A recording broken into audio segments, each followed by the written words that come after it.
Welcome to Unlocking Excellence, Evaluating Public Health Core Competencies. My name is Casey Deans, and I'll be running today's web forum along with my colleague, Merlene Tucker. Today's web forum is sponsored by Workforce Pathways for the Public's Health, a program of the PHI Center for Health Leadership and Impact, and produced by Dialogue for Health. Next slide, please. Now let's meet the moderator of today's event, Dr. Carmen Rita Nevarez. Carmen is a senior advisor at the PHI Center for Health Leadership and Impact, the founder of Dialogue for Health, and the Senior Vice President Emeritus of External Relations and Preventive Medicine at the Public Health Institute. Welcome, Carmen. Thank you so much, Casey, and welcome to everybody who's with us. It's really great to see you. We have a great showing so far. So why don't we go on to the next slide? Okay. So let me just begin our session today with a very brief overview of the PHI Center for Health Leadership and Impact, and then talk for a moment about the Public Health Infrastructure Grant. The Center for Health Leadership's mission is to advance health and equity by increasing the capacity of individuals and teams to transcend boundaries, work collaboratively, and transform their communities. Our programs help teams and individuals build healthy, more equitable communities by developing multi-sector partnerships and leveraging local resources. Next slide. The Public Health Infrastructure Grant, the FIG, is a groundbreaking federal investment in the U.S. public health system that helps to ensure that every U.S. community has the people, services, and systems needed to promote and protect health. Through three national partners, the National Network of Public Health Institutes, NNPHI, the Public Health Accreditation Board, FAB, and the Association of State and Territorial Health Officials, ASTO, governmental health departments have access to training and technical assistance to address infrastructure needs within their departments. CHLI is proud to serve as a key partner for the HHS Region 9 public health departments across California, Arizona, Nevada, Hawaii, and the U.S. Pacific Islands through NNPHI. In this capacity, we support training and technical assistance need around workforce and their department foundational capabilities to address long-standing public health infrastructure needs. Next slide. I have an excellent presentation for you today on the topic of high national interest titled Unlocking Excellence, Evaluating Public Health Core Competencies. By the end of this webinar, you'll be able to describe how the 10 essential public health services core competencies and strategic skills can guide training and professional development efforts. You'll be able to identify at least one method for evaluating training effectiveness, and you'll be able to list 2 actionable resources that can support training and evaluation efforts. Stephanie Bultema serves as a research principal investigator and the director of Merlin, monitoring, evaluation, research, and learning innovations at the Public Health Institute's Population Health Innovation Lab, otherwise known as PHIL, and teaches evidence-based decision-making in the Master of Public Administration program at the University of Colorado in Denver. Her research and practice focuses on systems change for improved population health, well-being, and equity. Before joining the PHIL team in 2020, Dr. Bultema worked as a senior researcher in the Center on Network Science and served as a public health professional starting in 2010, most recently as an epidemiologist too in the Spokane Regional Health District's data center. She also served as the president of the School Healthcare Association of Spokane County and is a board member for Communities in Schools of Spokane County. Dr. Bultema earned a PhD in public affairs from the University of Colorado in Denver and an MA in administrative leadership from Whitworth University, with additional coursework completed through Washington State University's Master of Health Policy and Administration program. This is just such a great opportunity to learn from her, and I give you the floor, Stephanie. Thank you, Dr. Nevarez. Hi, everyone. I am excited to explore today's topic with you all, which is unlocking excellence, evaluating public health core competencies. So we are going to start off by looking at PHIL a little bit. So the Population Health Innovation Lab, or PHIL, is a program of the Public Health Institute with a mission to design, catalyze, and accelerate innovative approaches that advance health, well-being, and equity. We're directed by Sue Grinnell, who you see over on the right-hand side, along with all of the other beautiful faces that breathe life into PHIL. I'll tell you a little bit more about what we do after the main content, but want to hop right into why you all came.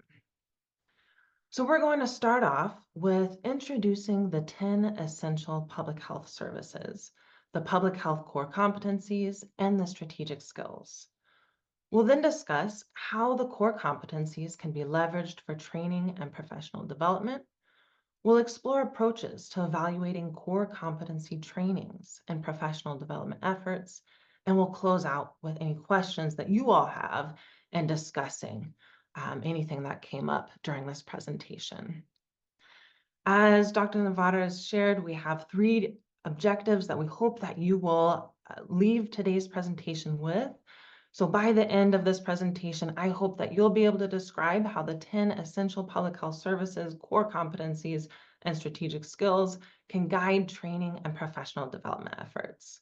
That you'll be able to identify at least one method for evaluating training effectiveness, and that you'll be able to list 2 actionable resources that can support training and evaluation efforts. I do want to note that we have a, I think, pretty amazing resource guide available for you. Almost every single slide that I'm going to be sharing today has accompanying resources. And so you'll see in the chat a link to the Dialogue for Health page for this web forum. On that page, you will see, I don't know if they're there yet, but they will be slides. We'll post the recording after this event. And there's a PDF there that has a plethora of resources related to each of the things that we'll be discussing today. And so I encourage you to pull that up, check it out. I'm going to be referring to a lot of things that you can then go and access yourself. So before we dig in to individual topics, I want to give you a high-level sense of what we're going to be doing today and the overall approach that I recommend that we take when evaluating core competencies in our organizations or even in our own work. And ultimately, I suggest that we apply the PDSA cycle for core competencies, just as we do for many other things in public health. So PDSA stands for Plan, Do, Study, Act. Some people call this Plan, Do, Check, Act. And this is a very commonly used continuous improvement framework that can be applied in so many ways in public health. And my recommendation to you all is that we apply this easy, simple, straightforward approach to thinking about how we can evaluate core competencies in our organizations. And so to kind of make sure that we are all gelling with this idea, I'm going to share content today according to this Plan, Do, Study, Act cycle. We're going to start off by doing some planning, talking through the core competencies for public health professionals, as well as some related concepts. So making sure we're all on the same page about what we're talking about. We'll also talk about some ways to assess workforce baseline on core competencies. And moving into doing, we'll look at some ways to train workforce on core competencies. And then when we get to studying, we'll discuss some ways to evaluate training outcomes and to evaluate workforce progress on core competencies. We'll close with some ideas for action and discuss some ways that we might want to adjust trainings and workforce development plans based on evaluation results. The next thing I want to do before we really hop in is just cover some definitions with you all. These definitions are, or these terms, I suppose, are highly related but distinct, and they build on each other. And so I think it's really important that we all understand the differences between these terms, but also how they work together to create the ideas that we're discussing today. So first, knowledge. This is the understanding of or information about a subject that you get by experience or study, either known by one person or by people generally. A skill is any ability or proficiency acquired through practice. An ability is the physical or mental power or skill needed to do something. And a competency pulls this all together as it is the applied skills and knowledge that enable people to perform work. And so I'll be using all of these terms throughout today's presentation and wanted to make sure that we are all clear on, while they're similar, there are also some distinctions between them. So let's start with these 10 essential public health services. These, the core competencies, so what we're going to be really focused on today, stem from these 10 essential public health services. These provide a framework for public health to protect and promote the health of all people in all communities. And so I'm sure that many of you are familiar with some version of this. I know I have most frequently seen a kind of circle with all of the services in there and showing the core functions of assessment, policy development, and assurance with equity at the center. But these services really provide us with guidance on how we are to go about achieving equity by actively promoting policies, systems, and overall community conditions that enable optimal health for all and seek to remove systemic and structural barriers that have resulted in health inequities. I will encourage you once again to check out that resource guide that's posted on the Dialogue for Health page. This is maybe a different version of the 10 essential public health services than you might have seen before. This was developed by the Public Health and Equity Resource Navigator.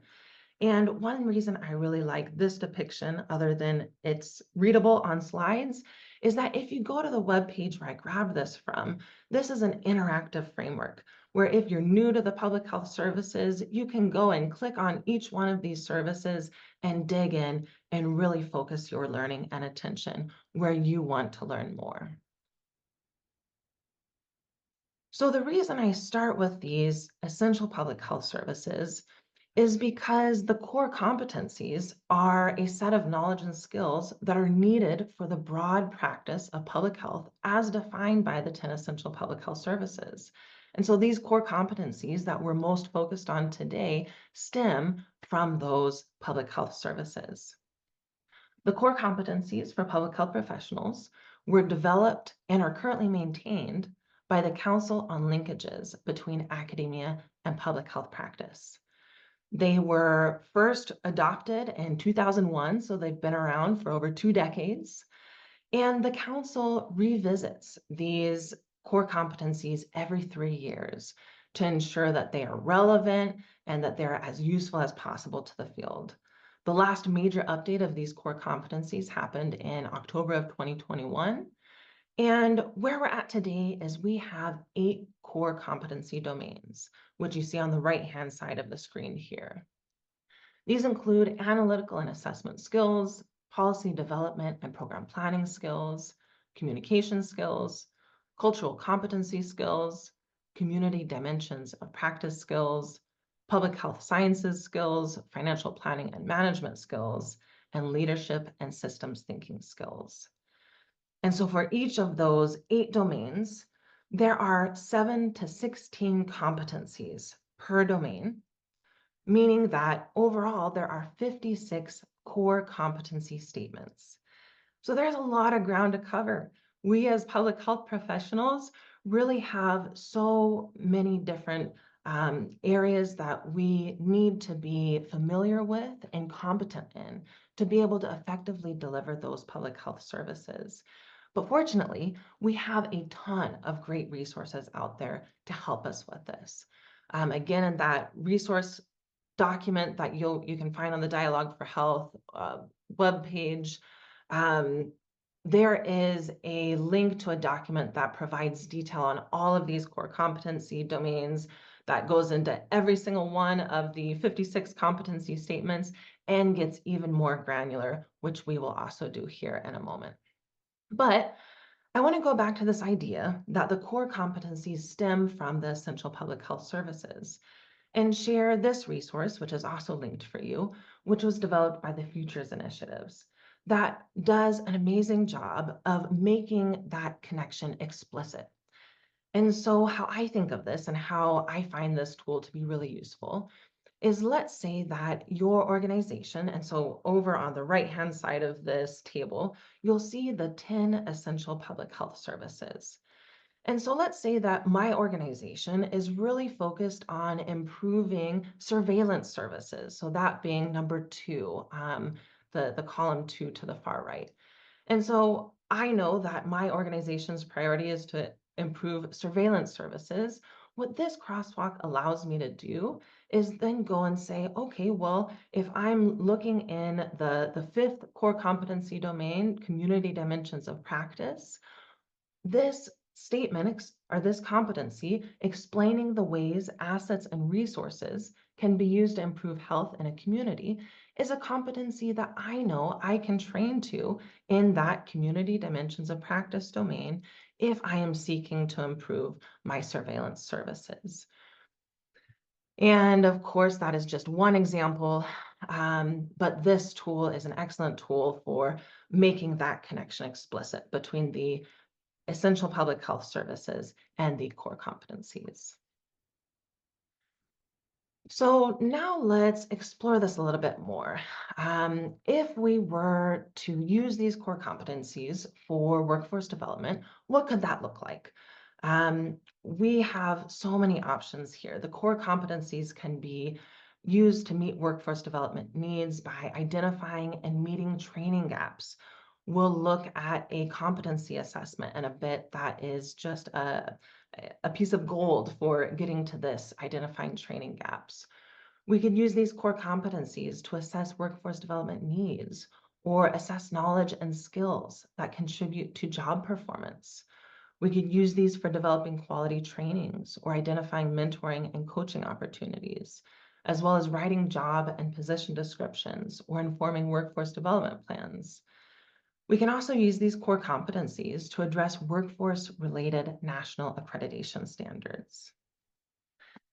And so as we dig into some of these ideas for how we can leverage core competencies for workforce development and subsequently evaluate any application of the core competencies for workforce development, I also want to highlight one feature of the core competencies that I think is really important to understand as you dig in and start thinking about applying core competencies for your own workforce development and evaluation needs.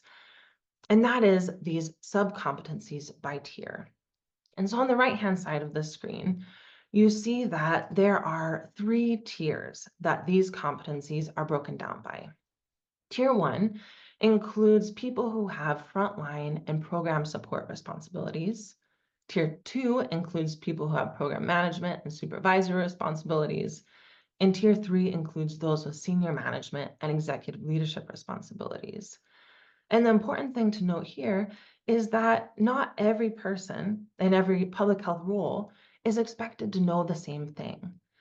While we are all expected to have some level of skills and abilities across all 8 core competency domains, that might look a little bit different for everyone, depending on what your job is and what your responsibilities look like. So let's look at an example of that. This is a screenshot from, there is like a, I don't know, it's maybe a 60-page competency overview document that is in your resources handout. I would highly encourage you to check that out. I know that the length of the document might be intimidating, but if you move, I think it's on maybe page 10, you get to this level of granularity that is really what is going to be the most helpful for you when you think through how to apply these competencies to your own training needs, to your team's training needs, and when you think about how to evaluate the extent to which these core competencies are really being applied and working in your setting. But let's talk about why that is.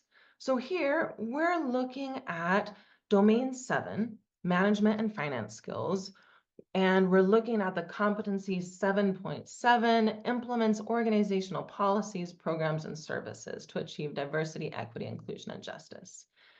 And what you see here highlighted in the green boxes along the top row is that people who are in different types of responsibilities or fulfilling different types of responsibilities have different expectations for what they're expected to be able to do related to that competency.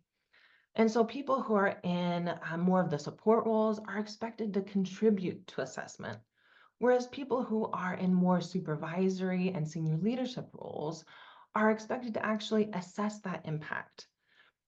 If you go down this table, you'll see that some of these sub-competencies only apply to one tier or to a couple of tiers. And so this tool, this resource allows you to get really specific about looking at any responsibility and understanding what is someone with that type of responsibility really expected to know across these domains and across these competency statements. And in this way, I think that these looking at sub-competencies by tier can help this to become what's really a huge resource. And we're talking about 56 competency statements. This can help us get much more granular and action-oriented with how we're leveraging these competencies in our work. So now this brings us to the strategic skills framework. And what I want to highlight or start off by highlighting about the strategic skills framework is that as you see on the far right-hand side of this figure, in that dark blue circle, is that the strategic skills and the core competencies work hand in hand to ensure that public health professionals can effectively deliver public health services to ensure the health and well-being of our nation.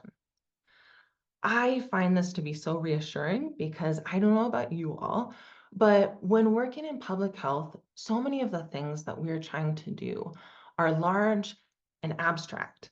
I once had a mentor tell me that in public health, we're doing legacy work. A lot of what we're doing, especially when it comes to systems change, we might not see the results of that work for decades to come. One thing that I find really reassuring about our ability to focus on strategic skills and core competencies is that we know that these skills are the things that are going to contribute to our ability to effectively deliver services that will help us to reach those end goals that we're looking for entire populations.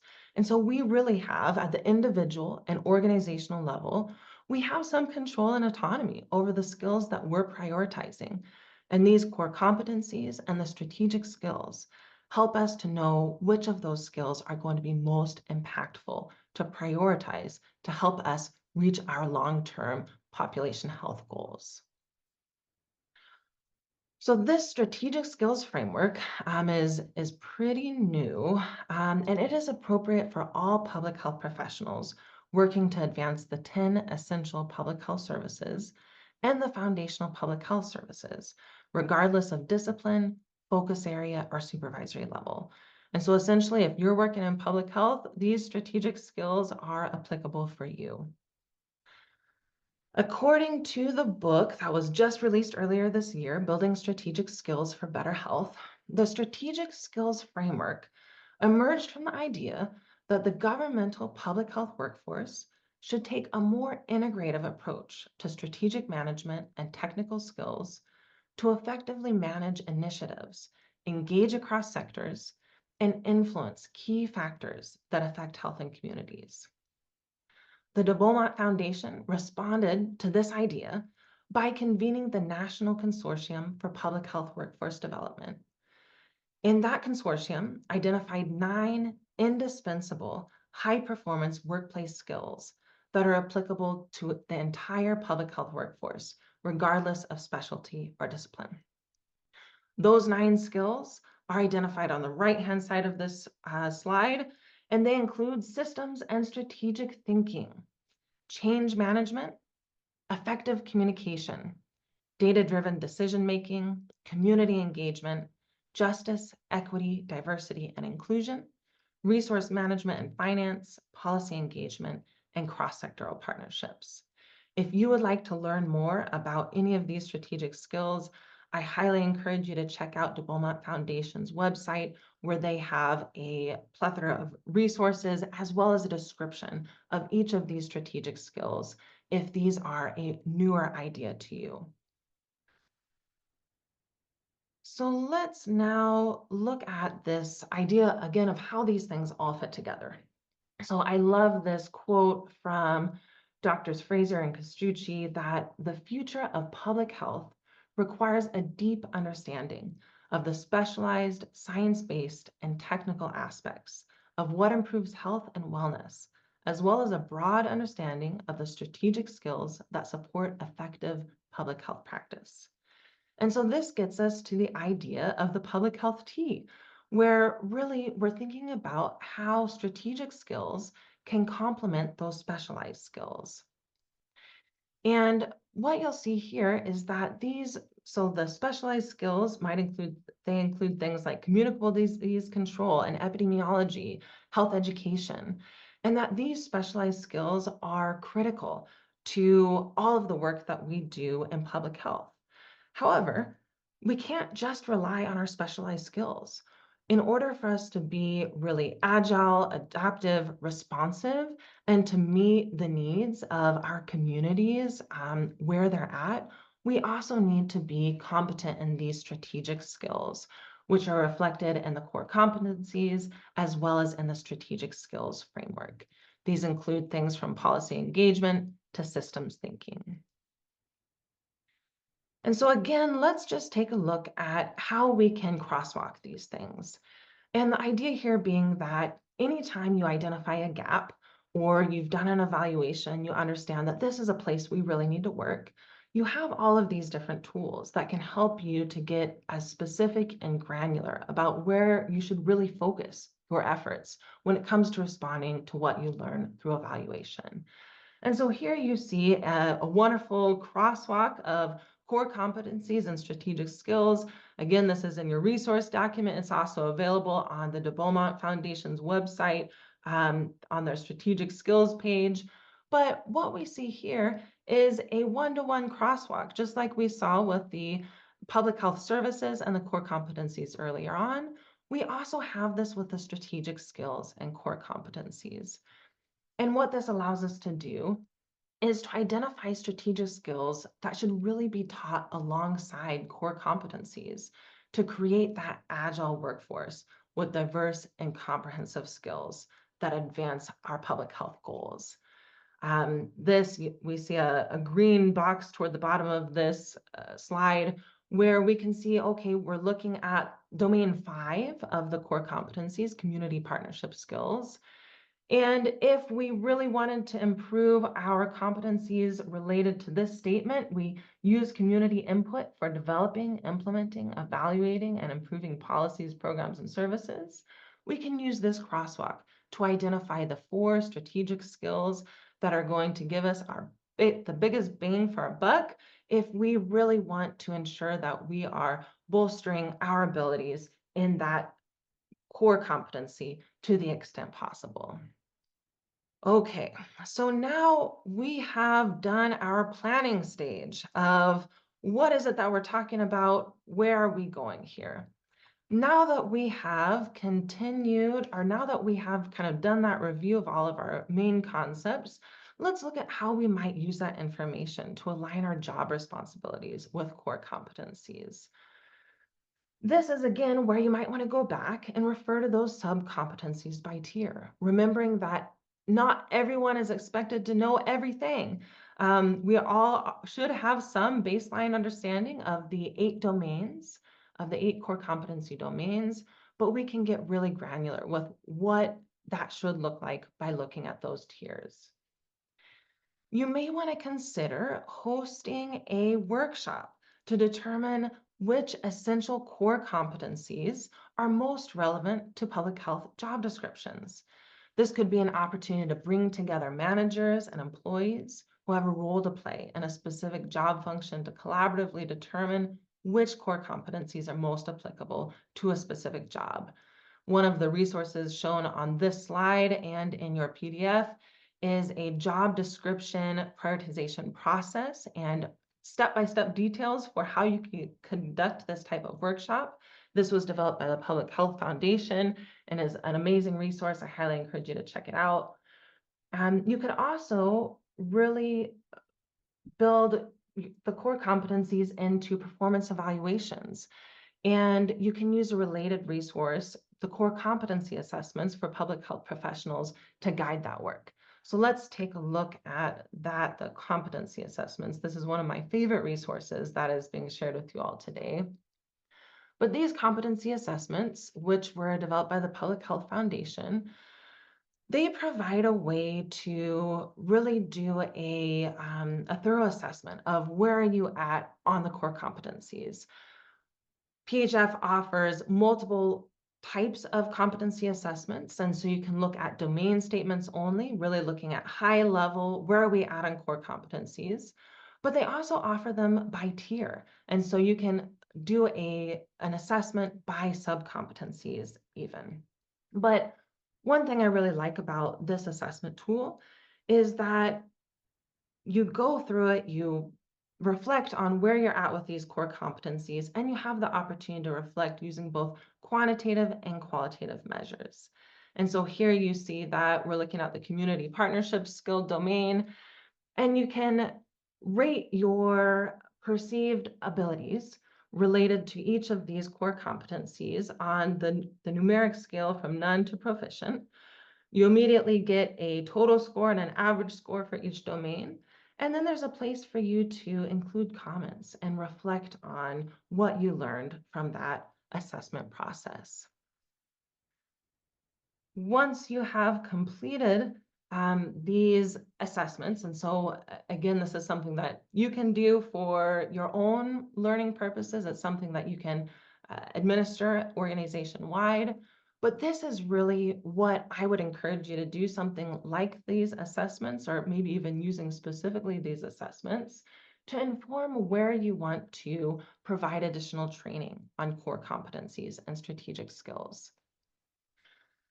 So let's review some of the places. Let's say you've done the assessment, you've identified, okay, these are the core competencies that my organization or I really want to bolster. You've done the crosswalk to identify the strategic skills that are related to those core competencies that you want to emphasize. Here are some places that you can go to seek some additional training. The first is your public health infrastructure grant region. This is brought to you by Region 9, as Dr. Navarro shared earlier on, but those FIG centers provide technical assistance. And so if you have access to a FIG TA center, I would highly encourage you to check that out.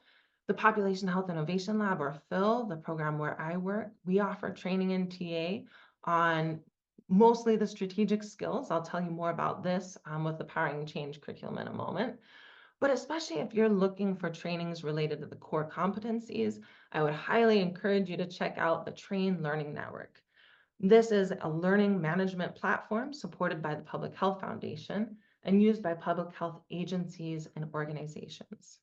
And what I really like about the Train Learning Network is that you can find trainings based on a specific tier or domain of the core competencies and other select competency sets using the competencies and capabilities feature.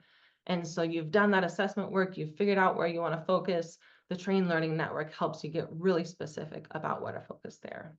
I would also encourage you, if you're not already best friends with your public health training center in your region, I would highly encourage you to reach out to them, make good friends with them. They oftentimes just have fantastic resources, trainings, and may be able to point you to training opportunities that are specific to your local context. Before we move on from the slide, I do think it's really important to just remind everyone that training takes time and energy. It takes resources. So please, as you're thinking about training yourself or your workforce on the core competencies, remember that you must protect and prioritize time for that training. It's not going to happen naturally. Okay. So the other place, what I found in looking through what the training options are, is that since the strategic skills are much newer, there are not, at least that I've found, if anyone knows of them, I'd love to hear about them, but there aren't as many really structured trainings specifically addressing the strategic skills yet. So I would highly encourage you to check out this book, Building Strategic Skills for Better Health, a primer for public health professionals, which was released just earlier this year. It explores each of the strategic skills in depth. I would also encourage you to check out the Strategic Skills for Public Health Practice series, which includes a book focused on each of the strategic skills. Now, if you are not in the market for a book or reading a series of books, another option is checking out the Powering Change curriculum, Building Healthy, Equitable Communities Together. This is a curriculum developed by Phil that has 11 different modules. These modules are designed specifically for public health professionals who are working across sectors to achieve their goals. And one thing that I think is really important to know about what the Powering Change curriculum brings to this space is that it helps fill some of the really critical gaps that have been identified in those strategic skills. So the Public Health Workforce Interests and Needs Survey, or PHWINS, which is fielded by the de Beaumont Foundation, identified the top 2 skills with the most significant training gaps, regardless of supervisory level or position in the organization, as budgeting and financial management, which was cited by 55% of participants, and systems and strategic thinking, which was identified by 49% of participants. And the Powering Change curriculum offers modules that address both of those skill gaps, with our first module being mindsets and systems thinking, and our 10th module focusing on financial management strategies. And so as you're out there looking for opportunities to bolster your strategic skills, please keep Phil in mind, as our Powering Change curriculum really helps to address several of these skills that are some of the most pressing ones in need of development.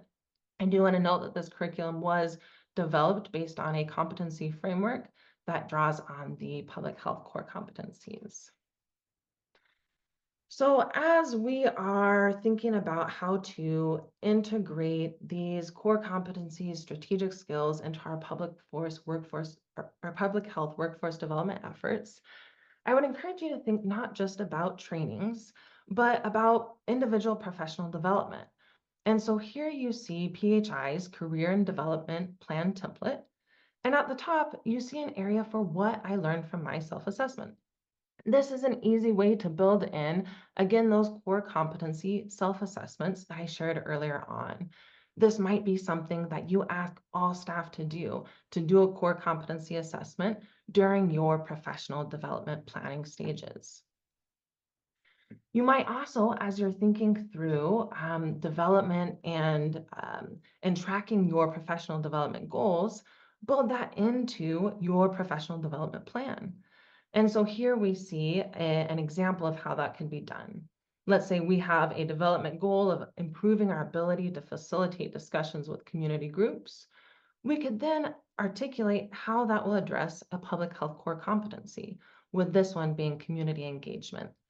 And then we can go on to outline our actions, how we're going to measure that goal and it meeting that core competency, as well as our timeline. And so as we're going beyond just kind of the individual professional development, this is where we might want to use those core competency assessments and results to think through how we're then going to evaluate the training effectiveness. And so those trainings could be at the individual level, they could be agency-wide, they could even be peer-to-peer trainings. But we've identified those gaps, we've responded to those gaps with trainings, now it's time to study. And so I'd like to introduce and maybe remind some of you of the Kirkpatrick evaluation model, which articulates how we can look at evaluating training effectiveness through 4 different levels of learning. The first one is reaction, where we look at how did participants respond to the training. We then move up to level 2, which is learning. How much did participants learn from the training and have their skills improved? Level 3 is looking at behavior. Have participants applied what they learned from the training? And finally, we move up to level 4, results. What benefits has the organization experienced as a result of the training? So now let's look at some of the methods that we might want to use for evaluating training effectiveness at each of these different levels. because our approach to evaluating really depends on what we're seeking to learn. If we're at that level 1 of reaction, we might want to use surveys or talk with participants to collect feedback on their learning experience. We could ask things like, was the course content relevant and easy to follow? What were your learnings and key takeaways?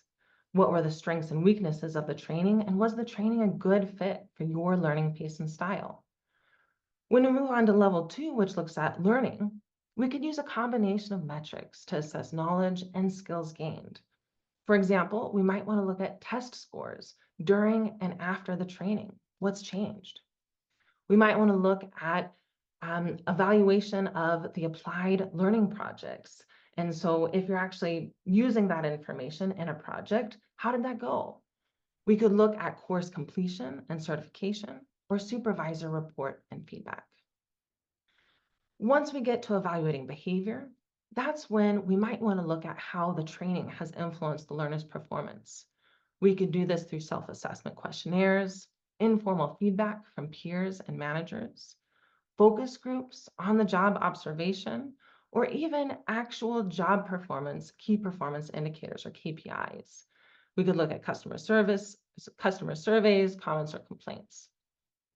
And then finally, we might want to look at our results. So what changed as a result of implementing these trainings? This is where we're measuring the tangible results of trainings using metrics like, were there any changes in our operating costs? Were there changes in our project completion times, our workforce productivity, our quality of work, employee retention, employee morale, or customer and partner satisfaction? I do want to note that it is so important to ensure that as you are thinking through any training that you want to do and any way that you're evaluating your training, make sure that you're aligning measurement of those results with your strategic plan and performance management system.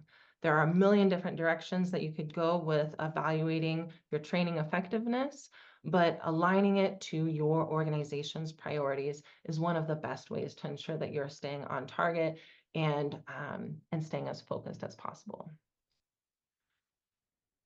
Okay, so now our final piece on acting. So now that we have done our planning, we've talked about what to do based on the planning, we've talked about how you can study what you just did. Now it's time to move into action and repeat the cycle. Here I leave you with one final resource, the 3-step competency prioritization sequence, which is a wonderful tool to support your core competency PDSA cycle. It delivers it walks you through 3 quality improvement tools that can be used in sequence to help with effectively prioritizing competency development efforts as you move through this cycle. Again, that is in your resource handout. And so here we are. We have just gone through the PDSA for core competencies. We've talked through what it might look like to plan, do, study, and act. As you go through training on core competencies, evaluating training effectiveness, and ensuring that all of that is being applied to your organization and community, I encourage you to go through this cycle and continuously improve how you are applying these core competencies in your work. I hope that some of the key takeaways that you got from today's session are that the core competencies for public health professionals can guide your training and professional development efforts, that the strategic skills framework can level up your abilities across core competencies, and that you can use a PDSA cycle when applying and evaluating the core competencies and strategic skills in your organization. Here is a QR code for those core competency assessments. I think these are such an amazing resource. They're also in your PDF resource handout, but let's see. Okay, some actionable resources in the slides. These are just kind of a curated selection of the much longer list that you'll see in the PDF. And I do want to just close by noting that, again, Phil provides technical assistance in these areas. I mentioned the Powering Change curriculum, which can help with training on those strategic skills, but we can also support with things like assessing and evaluating public health workforce, core competencies, data systems, coalition building systems change. We support with strategic planning, developing innovative solutions to cross-sector challenges, training on a variety of things, specifically multi-sector collaboration, systems thinking, community engagement, program evaluation, and more. And we can support with designing and facilitating meetings. Please feel free to reach out if you have any questions or want to talk further about any of these. So a couple of really good questions that came up, and I want to frame them in a certain way. I think that when we look at all of these different layers of both setting standards for ourselves and finding ways to evaluate our competence and our progress towards these standards and towards the goals, so many tools. So just one reminder to everyone: break it down. You don't have to eat the whole elephant at once. Find a place that resonates with you and go there. But maybe, Stephanie, what you could do is talk about, is there any example you could share with the audience about how using these tools, any of these tools, where you've seen it work to really improve the outcomes, the place that people are trying to get to? If you could do a real quick summary of any place where you've seen it work, I think that would be helpful. And the other part of that is sort of the timeline. Sure. That is a fantastic question.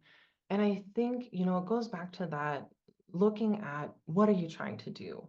What does that relate to? And so, for example, I've worked in epidemiology, most frequently in public health, and if we wanted to improve our surveillance abilities, that is where we would then go to, okay, if we want to improve surveillance, where are those core competencies that are really going to help us the most? Maybe it's in data analysis, but working directly with the people who have the most direct influence on the thing that you're trying to improve, figuring out what is it that they need to get to that improvement, and then identifying those trainings. And so we've, shared a bunch of resources today that can help you be really smart about that, smart about identifying where those gaps are, where you can go to find those trainings. And then the timeline, of course, I would say varies, but it's not going to happen overnight. And so make sure that you build in time to not only do the assessment and find the training, but the time to do the training that can take a couple of hours or a couple of months, as well as, applying. So thank you, Dr. Nevares. And I'm curious to know if you have anything to add to that question. I don't actually. It's a little bit farther away from the work that I personally have been doing, so I can't give as vivid a story as you can. I can just say that when we have observed a lot of the teams that we're working with in leadership start to really break down where they're trying to get to and how they know they're going to get there, when they actually exercise that discipline, we see progress that we can measure. And that's sort of the point of this. It seems sometimes it feels a little tiresome and a little way too detailed to make a difference, but it actually does. So I wish I could be a little bit more specific. I can just say that in general, this type of approach really seems to work very well, whether you're talking about just a department or you're talking about a broad collaboration of people trying to get to some endpoint. The other thing I wanted to just add was, I know that you mentioned that there's sort of an evolving field with respect to the strategic skills materials, but I did go on the Public Health Foundation's website and found some new material there. And so people are particularly interested in that. The Public Health Foundation website has some nice materials, and Mayela Arana from Public Health Foundation is mentioning here on the Q&A that there is a free training coming up on core competencies if you're interested. So it's right there in the Q&A. And I think you can probably all see it. Another really good question that came up is how do you link the evaluation on trainings to outcomes like retention, improving your retention? This is a great question. It's something I never have personally done. And so I'm going off the cuff here. But I would think that, most organizations, most HR departments do some sort of exit survey. And oftentimes in those exit surveys, that's an opportunity to learn what has been working, what hasn't been working. That may be one opportunity to intentionally glean insight into how any kind of workforce development, professional development effort may have contributed to or not retention. This is also an area where, as you're thinking through annual performance evaluations, I know some organizations do a 360 evaluation. And in addition to providing the employee with feedback, they ask for feedback and say, what can we be doing to ensure that you are happy and have everything that you need to succeed in your job? That's another opportunity to maybe proactively address any kind of anything that could help with employee retention.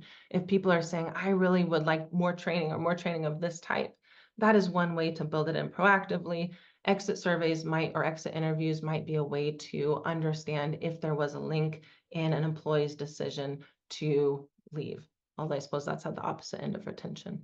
But those are just some initial ideas and nothing that I've had personal experience with. So another question that came up, and I don't think we're gonna have a chance to answer everybody's, but I want to make sure we get at least another one in there.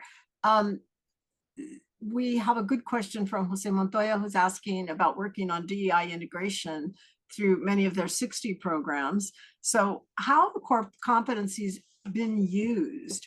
Is there a best practice example that you can think of? And I'm assuming that, so the core competency has been used for DEI integration.